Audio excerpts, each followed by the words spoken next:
Wait. Before we start, just want to make sure we're clear here. While this podcast talks about sobriety, mental health, and addiction, it is not meant to replace professional medical advice. Welcome to Sisters in Sobriety. I'm Kathleen. And I'm Sonia. And we're ex-sisters-in-law, brought together in marriage and bonded through our sobriety journey.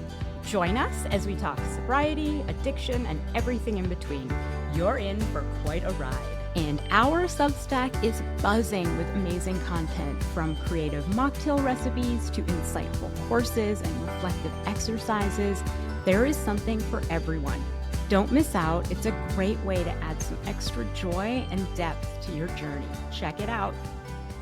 Welcome to Sisters in Sobriety. Today, I'm sharing part 2 of my sober dating diary. So, as we all know, first dates after divorce are supposed to be awkward, right? At least that's what I told myself. This one had potential. A guy who didn't drink, not because he was in recovery, but because he simply decided he felt better without alcohol. So, one of those enlightened people who realized booze wasn't doing him any favors. And it was refreshing that someone just didn't drink. Since I was navigating sobriety on a much more intense level, I wasn't sure I even wanted to date someone who was also in recovery. So things are going well. Then one day we decide to meet at the park by my place, a wholesome stroll, nothing fancy. But as we started walking back to my apartment, he very casually suggested we stop by a cannabis shop. And Toronto is full of cannabis shops. There were 3 within a 1-block radius alone. And I knew that his company had some investments in cannabis products, and he mentioned he was curious to see if one of those products had made it to the store. So let me explain something. Many of you know there's a whole movement called California Sober. And it's this idea where people abstain from alcohol but still partake in other substances like cannabis or psychedelics to relax or enhance their life. It's sort of a wellness version of sobriety, and for a lot of people, it works. They still maintain control, avoid alcohol, and embrace a more health-conscious lifestyle. And I truly love that for them. But for me, I can't do Cali sober. So I steer clear of all substances. I know myself too well, and any mind-altering substance can easily become a crutch for me. And another way of avoiding all those uncomfortable emotions I've spent years learning how to face head on. So it's a slippery slope, and one that I'm not willing to slide down. I like to play the tape forward. It's an AA technique, and it works for me every time. So I picture myself smoking a joint. Okay, no big deal. I don't smoke again for a week. Then it's Friday night and I've had a rough week, and I think back to how relaxed I felt when I had that joint. So I decide to smoke another one. Then Tuesday rolls around. I had a shitty conversation with my mom, and I realized that I can instantly get rid of this stress by smoking. Guess what? A joint. So it's much faster than Netflix and ice cream, so much easier than working out or going for a walk, and way less work than journaling and actually confronting my emotions. And then next thing you know, I would be smoking every day to quell all manner of discomfort, physical, emotional, psychological. So that's my tape when I play it forward. Back to the cannabis shop, I wasn't totally comfortable with the cannabis shop detour, just like I don't go into liquor stores. But he said he was just looking for bath bombs that his company had invested in and to see what their inventory was like. Then he explained how the bath bombs felt. He said they relax your muscles, and then this thought came to him out of the blue. We should get some. You'll really love it. It's like the best massage of your life. I asked him a few times if they had any THC, and he assured me they didn't. I wasn't totally convinced, but he seemed really confident, so I just went with it. Good old CBD bath bombs, I told myself. And I had used CBD cream on my muscles after a tough workout, so totally fine. I would be fine.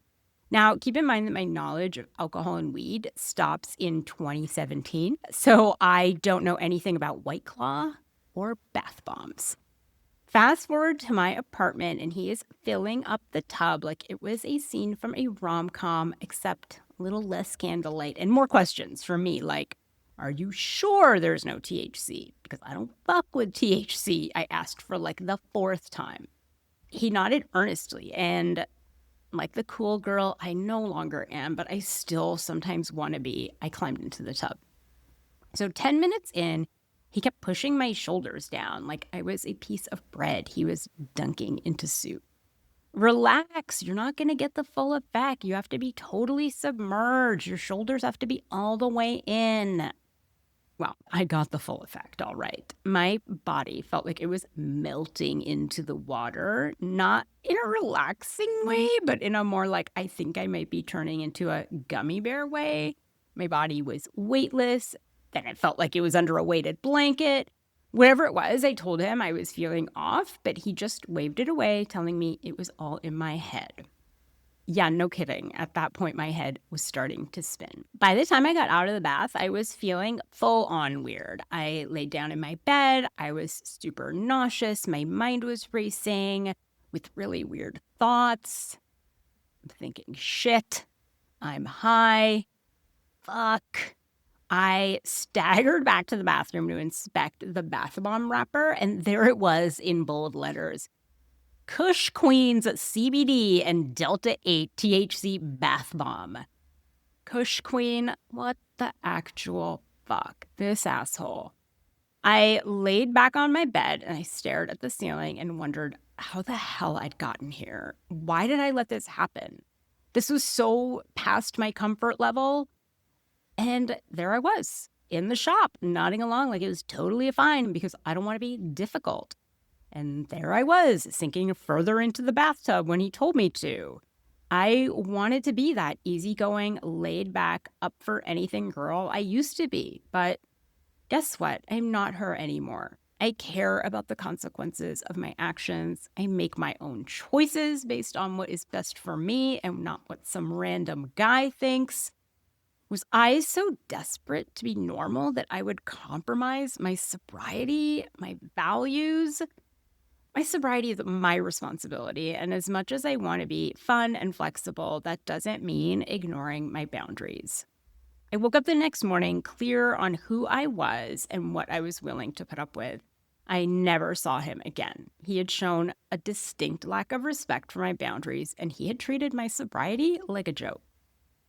So what's the moral of the story? Well, it turns out dating after divorce isn't just about finding someone who's okay with the fact that you're sober. It's about finding someone who listens to you and celebrates your sobriety. I was married to someone who resented my sobriety and saw it as a flaw, someone who was ashamed of it.